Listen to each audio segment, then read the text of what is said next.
क्या आप एक ही टाइम पर फैट लॉस करते हुए मसल गेन कर सकते हो? इस प्रोसेस को बॉडी रिकम्पोजिशन कहते हैं।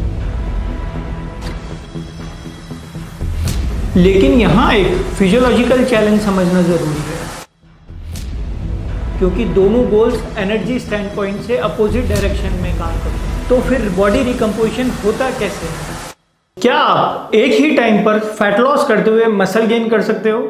शॉर्ट आंसर है हाँ, लेकिन स्पेसिफिक सिचुएशंस में। इस प्रोसेस को बॉडी रिकम्पोजिशन कहते हैं। इसका मतलब सिंपल है, बॉडी फैट कम होता है, लीन मसल मास बढ़ता है। और जरूरी नहीं है कि स्केल पर आपका वेट ड्रामेटिकली चेंज हो सकता है कि आपका वेट 70 kg ही रहे, लेकिन मिरर में बॉडी कंप्लीटली डिफरेंट दिखे। लेकिन यहाँ एक फिजियोलॉजिकल चैलेंज समझना जरूरी है। फैट लॉस के लिए कैलोरी डेफिसिट चाहिए, यानी आप मेंटेनेंस से कम एनर्जी कंज्यूम करते हो। मसल गेन के लिए बॉडी को मैकेनिकल टेंशन के साथ एडिक्वेट एनर्जी अवेलेबिलिटी भी चाहिए होती है, ताकि मसल प्रोटीन सिंथेसिस एफिशिएंटली हो सके। इसी वजह से ट्रेडिशनल लोग बल्किंग और कटिंग फेज फॉलो करते हैं, क्योंकि दोनों गोल्स एनर्जी स्टैंड पॉइंट से अपोजिट डायरेक्शन में काम करते हैं। तो फिर बॉडी रिकम्पोजिशन होता कैसे है? रिसर्च और प्रैक्टिकल ऑब्जर्वेशन ये दिखाते हैं कि कुछ स्पेसिफिक लोग इस कॉन्ट्राडिक्शन को टेम्पररी बाईपास कर सकते हैं। सबसे पहले आते हैं बिगिनर्स।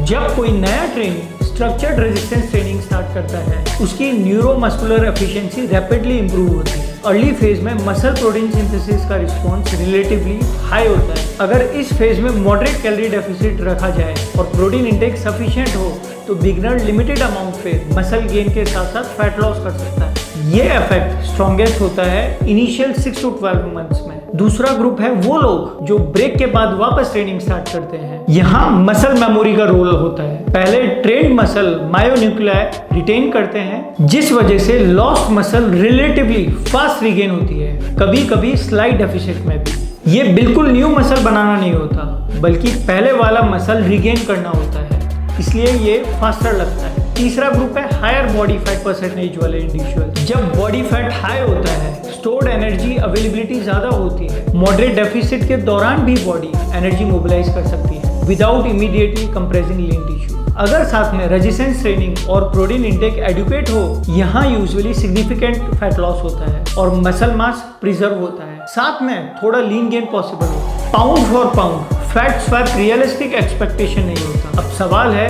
अगर आप इन कैटेगरी में आते हो तो एग्जीक्यूशन कैसे करें? सबसे पहला नॉन नेगोशिएबल एलिमेंट है रेजिस्टेंस ट्रेनिंग। अगर आप सिर्फ कैलोरी डेफिसिट में हो बिना वेट्स के, तो मसल लॉस का रिस्क हाई होता है। कंपाउंड मूवमेंट्स जैसे squat, deadlift, presses, pulls foundation होनी चाहिए। प्रोग्रेसिव ओवरलोड अप्लाई करना जरूरी है, चाहे वेट्स बढ़ाकर, चाहे रेप्स बढ़ाकर, या टोटल वॉल्यूम इंक्रीज करके। 3 to 4 स्ट्रक्चर्ड सेशन पर भी काफी होती है। याद रखें, डेफिसिट में रिकवरी कैपेसिटी थोड़ी रिड्यूस होती है, इसलिए अननेसेसरी वॉल्यूम ऐड करना प्रोडक्टिव नहीं होता। अब डाइट की बात करते हैं। मॉडरेट कैलोरी डेफिसिट रफली 3 to 500 calorie per day sustainable और मसल रिटेंशन फ्रेंडली होता है। एग्रेसिव डेफिसिट मसल प्रिजर्वेशन को कॉम्प्रोमाइज कर सकता है। प्रोटीन इंटेक क्रिटिकल है। एविडेंस सजेस्ट करते हैं कि 1.5 gram to 2.2 gram per kilogram body weight adequate range है मसल रिटेंशन के लिए, और डेफिसिट में अपर रेंज सेफर होती है। कार्बोहाइड्रेट कंप्लीटली कट करना जरूरी नहीं।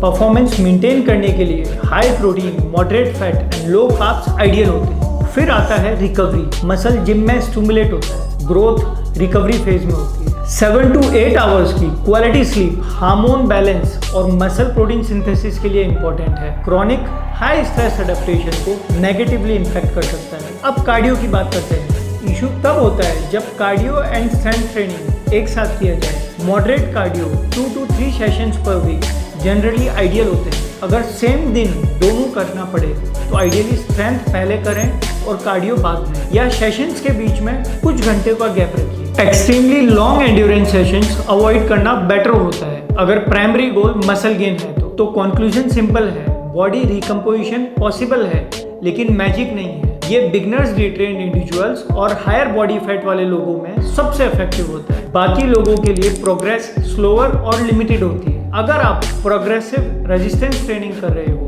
मॉडरेट डेफिसिट मेंटेन कर रहे हो, हाई प्रोटीन इंटेक फॉलो कर रहे हो और रिकवरी ऑप्टिमाइज कर रहे हो, तो आप अपनी बॉडी कंपोजिशन इंप्रूव कर सकते हो। इवन अगर स्केल ड्रामेटिकली चेंज ना करे, स्मार्ट स्ट्रेटेजी हमेशा रैंडम मोटिवेशन से पावरफुल होती है।